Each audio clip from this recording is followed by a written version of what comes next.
Welcome to Her Story, where motherhood is real, raw, and unfiltered. A powerful collaboration between Birth by Us and the Birth Squad. This is a space where mothers come together to share their truths. From pregnancy to postpartum, through triumphs and challenges, these are the stories that connect us all. Because every mother has a story, and we're here to listen. This is Her Story.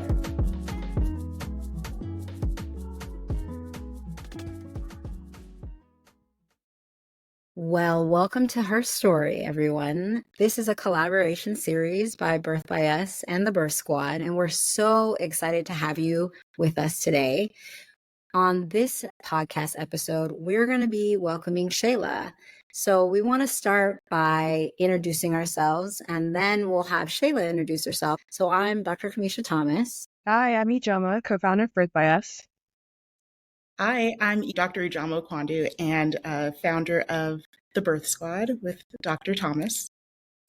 And hi, I'm Mercy, co-founder of Birth by Us.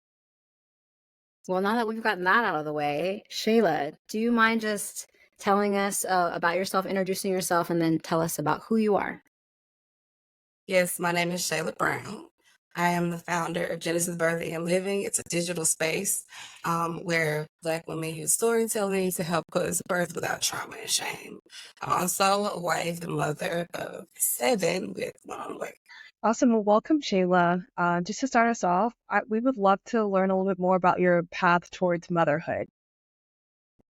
That's such a big question, but I think that my path toward motherhood started a long time ago when I was a little girl, and I think it was a dare to myself that I could have family better than the one I was in. And then from there, it was kind of a fight, just learning how to make up the disconnect between my goal of motherhood and everything required to attain that goal or to achieve that goal. Were there any memorable moments or unexpected challenges that you experienced during your pregnancy? Yes, actually. There were a lot. One was, infertility, I think or just struggling to become pregnant.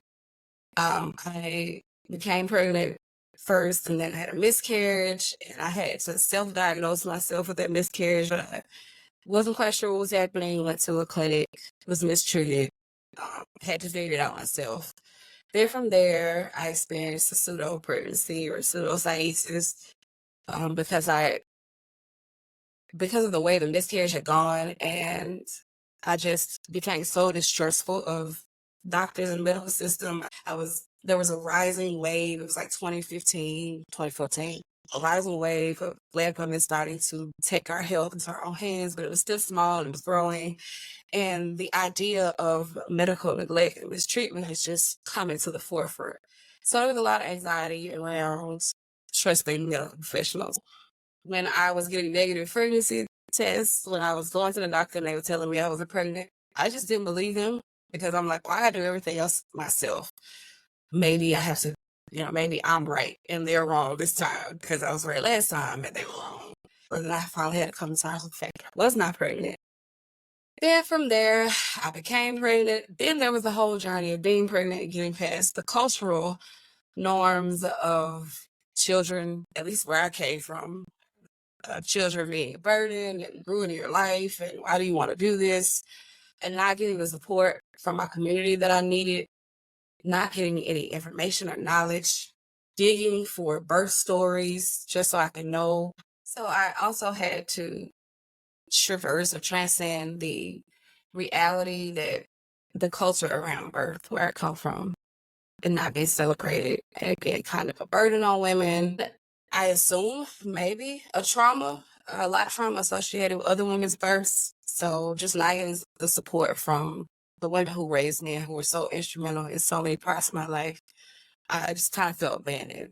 And so just having to figure all of that out myself and do all the research in this emerging space for Black women. Yeah, thank you. I mean, those are, like you said, some really big challenges. And like you named it as trauma. I completely agree with that.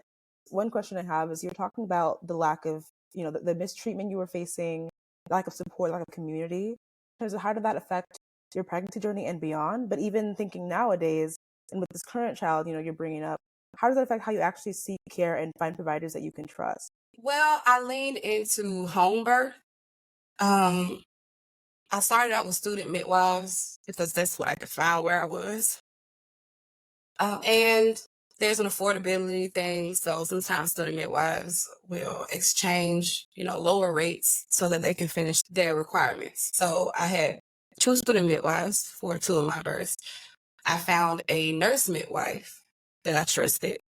She was black, or all female, that I trusted for the my third birth in a hospital setting. And just getting involved, I had to leave Mississippi for one. There just was not a lot of options there. And then my husband was going to medical school, so like that helped. Leaving home and going somewhere like Phoenix, Arizona, where options were growing for out of hospital experiences, but also where there was a budding community of Black earth workers. So even when I met my nurse midwife who was inside a hospital setting, she was a part of this birth work community. So I knew I could trust her to listen to me. And I could still feel like it was my birth. And she was there to assist and not like the birth was being, usurped for me. So getting involved in birth work communities, getting knowledge about myself. I trained as a doula as well. I said all that to say that still all those women were Black. And even the doula training that I received was from a Black perspective.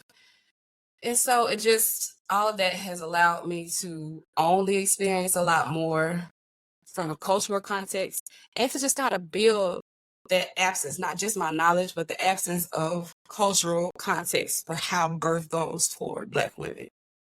So all of that is kind of how I choose providers that I feel comfortable with. And then when I can't find a provider, unfortunately, I moved back home to Mississippi for birth. I just birth unassisted. That's what I do. House with my husband. That's amazing.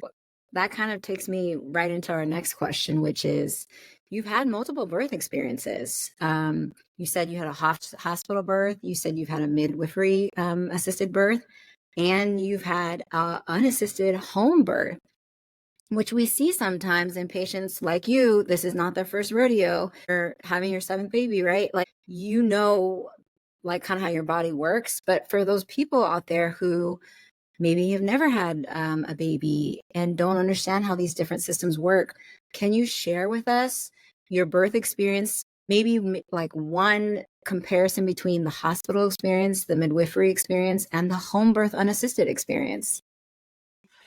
What I've advised women who I pick questions like that, I really think it was beneficial to have a home birth first, even if you end up choosing to birth in a hospital or you just have to or something. I just happened to find it was just like right place, right time. But it was very beneficial to birth outside of the hospital. So I had the space to learn without people pressuring me to do things or try to insert ideas that I was still figuring out. Also, my first home birth, I was in Mississippi and there's snowstorm. So we were all trapped at my mother-in-law's house for like 5 days straight. And my labor took 5 days to happen. But I know that if I had been in a hospital setting, I would not have had 5 days to figure that out. Just being able to have a space to learn and to experience twice and then going to the hospital, I was more like sure of myself. I also had a doula with me that I knew personally and that I trusted to kind of be an advocate for me. What can you tell us just a little bit more about the home birth, unassisted birth experience? Like you said, your husband's in medical school. Is that part of what kind of empowered you to be like, I'm going to do this with just the two of us because I know I have him? Or was it just because you're like, I'm a doula and I've done this? Like, what motivated you to want to do an unassisted home birth? Absolutely. He wanted to do unassisted way before I did, and I did not trust him or me to do that. I didn't want to do that. I wasn't ready. And so I do acknowledge that advantage that he went to naturopathic medical school. And I really don't think that unassisted birth should be an option that we have to choose, in my opinion. It's not even my favorite option. I wish that I could birth the way I wanted to birth without having to completely divest from support, you know? So, but I finally got to I had been a doula myself for other women, and I had had a hospital birth, got on the other side of that as a doula, supporting women, getting into fights with providers about what this woman wanted, seeing how hospitals work on the back end. I got around to the fourth and was like, I don't feel like it. I don't feel like it. I don't feel like fighting with people. I was getting prenatal care from the same nurse midwife. I loved her. She was great, but she was still working inside of a system that was, before she got there, I had to deal with these nurses and I had to be fighting with them about stuff that I knew to be true about myself. They were not acknowledging what was happening. They didn't believe I was dilating, even though I was contracting. They kept telling me I couldn't get out of bed. I just, I'm like, I'm grown. This is like my fourth baby. I don't really want to fight about this, So I finally I was like, I'll just stay home and then I'm going to see. I also saw this opportunity to learn more, like without the crutch of anybody else being here. Let me just see what birth is. And I even took notes throughout the first unassisted birth. I wrote some down. I recorded stuff. I just really, really wanted to master birth, I guess. And I felt like that was the next step. I felt like I had done everything else except this. Maybe there's something to try unassisted now. Thank you so much for sharing that. It leads me to our next question. You talked a little bit about this before, but I was wondering if you can share like any instances or situations of like feeling that you were treated differently, or the quality of care you received at a hospital setting or different settings. I feel like that because every time it happens to me with physicians and with doulas and with all people around supporting me in birth. I think because of the narrative, which is my biggest reason for starting the Genesis Birthing and Living platform, is because I just really want to change the narrative, because it is a stigma, and I feel like people who are tasked with serving Black women already expect us to fail. And that stigma is so strong. Like I said, it even happens with doulas and with Black physicians, and yet they infantilize me a lot. They don't take into account any of my training, any of my experience, everybody's just so afraid to serve Black women because we're not paying attention to the implicit bias. We're paying attention to statistics that attaching it to Black women as an inherent deficiency. And I think people just approach me like I'm going to die, or be sick, or be a liability, or be, nobody wants that patient, you don't want to be that person on the other side of something bad happening. And I just think there's so much fear around serving Black women that we just don't get the space to enjoy birth. We don't get the space to own birth. Everybody approaches us like the case, or like we need to be educated instead of served. Shayla, thank you so much for sharing that. Like, that is really insightful. I think what you're kind of getting at is what we call defensive medicine, right? Where they're trying to avoid catastrophic events, right? And I think, what you bring up is a good point, where we're all aware of these disparities that exist. But in our approach to reduce these disparities, are we taking away the fundamental right of a woman to have the pregnancy and the delivery that she wants? Are we taking away that space for them to do that? So, I think in your situation in particular, you brought up something that, is kind of what we at the Birth Squad really advocate for, is building your squad, right? You had your support person, your partner, you had your doula, you had a midwife. And so I just find it really inspiring that you were able to tap into all these different resources. Were there any other resources or support systems that you found, helpful as well? Whether it be through pregnancy, postpartum, or the actual birth? Honestly, creating the platform, the storyteller platform, the listening to that on platform, and prostitute. Part of the reason I did that was to discourse about birth. Sometimes I just wanted to talk about it. When I first became pregnant, and I wanted to, share it with my peers, and I just wanted us to talk about, like, what about anything else? If it was prom, if it was graduating college, whatever, we could talk about all those things. Why can't we talk about this? And what I discovered is this. One, a lot of my peers had not made it to the place where they were having babies, so they didn't know, because we don't talk about it until we get to it. And we get to it, we're like, oh my God, what are we doing? This is a lot. So I ran into that a lot. And then I ran into a lot of my peers who just had really bad experiences. And I couldn't talk with them the same, because I felt like I'd had a good experience, even though it was 5 days long and, all of that. I still felt really proud of myself at the end, and I felt really good about, choosing to do it the way I did. But I didn't have a lot of people to talk about, that. And I don't want to be insensitive about their experience and just talk about my good one, but it's like, I want to talk about mine too. So creating a space where I found other women who wanted to talk about birth, and we could talk about birth and I not be weird. Creating a space to just kind of like discourse about birth in a regular woman way, and to see if there are any parallels to the some of the things that I was experiencing, so I would have to feel so long. I love that. Yeah. I think what you said is you've been dropping gems this whole episode. So thank you, first of all.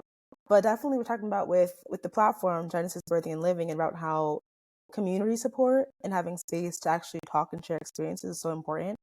I think that actually also improves health outcomes. So just know that what you're doing is empowering, impactful, and has tangible effects on people's lives. And it's also very similar to what we're doing with Birth by Us, of how can this platform be a tool for education, but also community building, wraparound support. And I think similarly with the Birth Squad, like sharing stories, tapping into these stigmatized or taboo discussions is really important for you to understand your options, like you've been talking about throughout this whole episode. But one thing that you did mention was around, like, you said, I wish I could have the experience I wanted to without having to divest to the medical system, right? I think that line, like, it's going to stick with me for like years. I already feel it. So like, I literally got like chills when you said it. And I was like, that is so real, right? And so one question I have is like, what kinds of improvements in the hospital setting would you want to see to actually like get the experience you want without having to divest? Like kind of turning the question sort of on its head. What would that look like for you? Primarily, this is what I coined as a philosophy, is that birth is not a medical emergency. I think, I don't want to speak, you guys have been trained in this, but it seems like some fundamental part of at least my experience with just the traditional medical system is that it's approached as a sickness or a medical emergency that women need to be saved from. And just coming from that vantage point just kind of ruins everything else. I mean, because if that's what you're thinking, then I wouldn't let you just walk in here talking about what you're about to do either. You know what I mean? Like, you're sick. You just hush and let me take care of you or whatever. So I think just understanding and believing that birth is natural. It's a natural occurrence first, and anything bad that happens from there is something that we need to be figuring out how to fix. And if it goes bad, then we need to be figuring out, why are we getting this result? And then treating that, and then trying to figure out how to reduce whatever the bad things are that are happening, but they don't need to be seen or is expected to be the norm. So I think that they feel tremendously, and a lot of things would just flow from there. You have, like Marissa said, brought up a lot of great points. And what you just mentioned is what I tell patients is sometimes the difference between a midwife and a doctor, right? And it's also what Ijama mentioned, is a midwife expects the outcome to go well. That's their perspective. They see healthy, normal patients, right? And so they're going to be like, yeah, do whatever you want to do because this is a normal process. And unfortunately, doctors see the complicated patient, right? Like if you were a midwife patient, something went wrong, you now become a doctor's patient. And I tell people all the time that colors our perspective. And we have to learn how to practice in a way that doesn't anticipate or expect the worst, but understands that this is a normal process. And that's also what I try to tell patients. I was like, before there was fetal monitoring, we had babies all the time and they were just fine, right? Fetal monitoring has made us more anxious because we can see all the different nuances that are happening. Is that good or is that bad? You know, the data's still out, right? We're still figuring that out.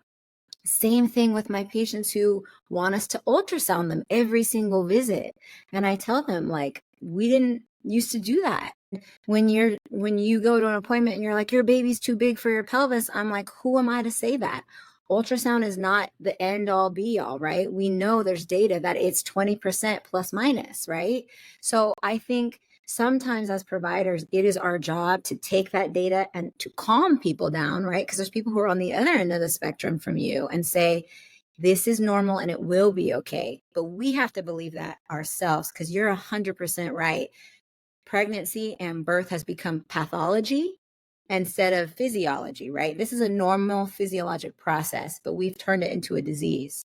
And so I think if we can all get on the same page about that and, you know, own and acknowledge the people who are complicated and who do have pathology, like, okay, you are different, but for the average person like you, I don't need to treat you the way I would treat my really sick patient. I think that's when we can really see really great outcomes. So I really do appreciate everything you've said. And I hope that people listening can take that into account, not just pregnant women, but also providers can take that into consideration. But I wanted to bring it back to you and ask you, what advice would you give to other pregnant Black mothers on their pregnancy journey, people who are thinking about getting pregnant? Like, what would you want to share with them? That's a big question. I think one of the most beneficial things you can do is to listen to other people's stories and to pick them apart.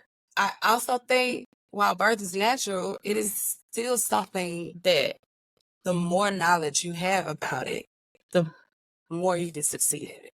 It's natural, but that doesn't mean it's easy. It doesn't mean that doing it is inherent, especially since, like I said, we don't talk about it. You might not think about birth until you get to it. I just happened to be that little girl who was watching Birth Story and Birthday, you know, on TLC. I've just always been interested in it. So if you never thought about it, I would definitely say start thinking about it and start thinking about it as an experience. Just like I said, like we do with weddings, like we do with all these milestones in our life, birth should be the same way.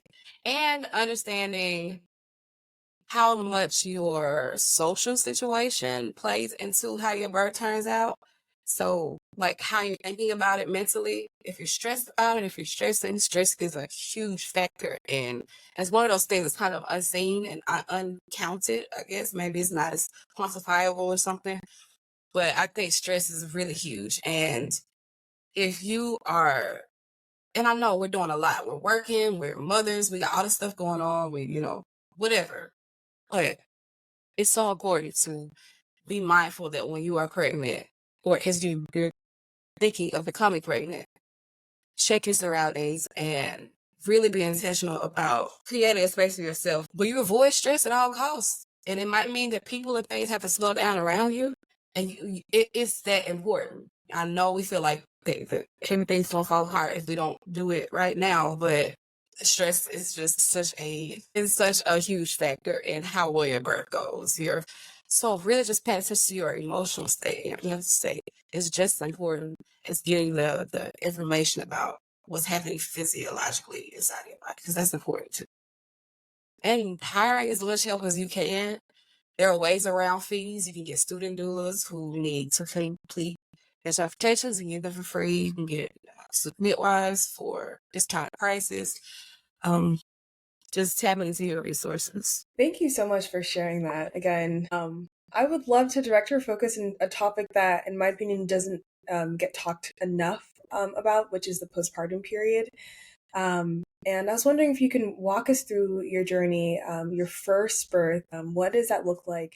What did that look like in terms of your postpartum period, weeks, months in, and how did that change through your births after that? Postpartum was horrible, to be honest, especially the first one. I had done so much work preparing for the birth, I didn't even think about postpartum. I had no idea what to expect, what to plan for, how to plan for it. And like I said, I was alone. I was at my mother-in-law's house, and she cooks sometimes, so that was nice. But as far as recovery and caring for myself and knowing how to care for a newborn baby and breastfeeding for the first time and the sleep schedule or non-existent sleep schedule of a newborn, it just all hit me. And I was not prepared. After that, I thought I would never have children again, which is hilarious now that I have. I'm on my 8th grade, but after that, I was like, I am never doing this again. The postpartum was worse than the birth. To me, it was worse than pregnancy. And I am still trying to figure out postpartum. It's just hard. It's just really hard. And what was kind of helpful was, like I said, I was in my in-laws' house. And so she kind of had to deal with the everyday workings of her own house. So I didn't have that to worry about. That was my saving grace. And I had a cousin who had breastfed. So I just kind of like picked her brain a lot about it to just keep me from quitting. So yeah, that's the best I can give you for postpartum. It just requires a lot of support, in my opinion. And I still haven't gotten it. My husband is great, but we have other children. He has other stuff to do, Paternal leave is still not a thing. So it's hard. It really is. And I think it requires a lot of support that I don't have. What would support look like for you? Like, what would the ideal model be for you in order for you to feel seen, heard, taken care of while you're, enjoying this new chapter of your life? Like, there's an idea, and I don't know if it's just Southern or what, but like a woman staying inside for 40 days. I tried to do that for most postpartums. And then for the last couple, I've tried to stay in bed a lot more, which has been helpful. That really has been helpful. And my husband has committed to taking up, care of everything else. I think the biggest thing the first time was just how lonely I felt. And I just felt so lonely and abandoned. Nobody was visiting. Nobody had time to stop and like sit with me. Felt like I was up by myself a lot at night. I really, really wanted a slumber party, like an adult slumber party or something, where people just take and sit up with me throughout the night. But it would look like family. It would look like celebration. It would look like meals that I don't have to cook. It would look like somebody I can trust with my other children. It just look like care. It would look like care and being cared for and cared about and mothered myself. Shayla, we're coming to the end of the interview, but before we end, I just have to say that you have just shared so much that is going to be so helpful for so many people. I think you are able to articulate the system in which should exist, right? So I really appreciate everything that you've shared. But is there anything else that you want to share with the listeners? Well, I guess I would like to share. Like I've been talking a lot about being a doula and having a space where I also try to curate Black women's stories and use those stories to kind of help us birth without trauma and shame. So that is the Genesis Birthing and Living platform. I'm working on the website now, but I've done a lot of research, a lot of compiling of women's stories, and I think if you're gonna have babies or you are into that, it's a good space to visit and just kind of look at what other women before you have said. So if you're a younger woman, you kind of get the perspective of women who have gone before you, which is really, really valuable. It's something that I didn't have. So I think it's a great space to tap into. I do have the BlackBirthStoryBlog.com, but also Genesis Birthing and Living across all platforms, Instagram, Twitter, and Facebook as well. Thank you so much for joining us today and just being so vulnerable, for sharing your story, for your resources that you've also shared. This has been amazing, and we just really appreciate you. Thank you all for having me, and thank y'all for this space. And thank you all for, being willing to want to know this, from your position, from your positions. I think it's really beneficial and it's special. And thank you all so much.